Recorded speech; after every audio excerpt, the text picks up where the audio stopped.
I mean, this isn't good.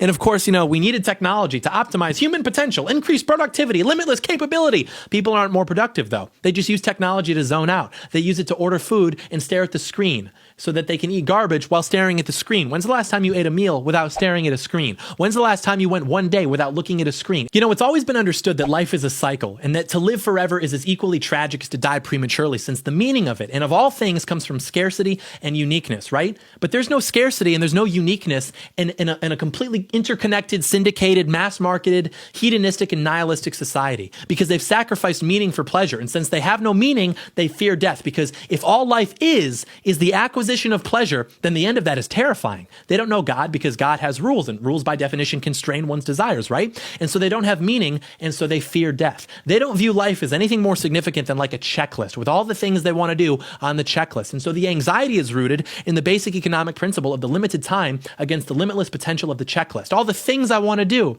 But in actuality, it's that fear of death that has led to the normalization of the most tragic lifestyles, such that now death at any stage would be a victory, almost a liberation of some sort. How can a premature death be a tragedy if there's no longer the maturation, which is implied by the idea of premature, right? People now live in the eternal present. They live in the moment. Live and let live, man. Do what makes you happy. If it feels good, do it, man, which has made them more miserable than ever. And ironically, it suggests that a younger death is more desirable, since on paper it means less time spent in slavery.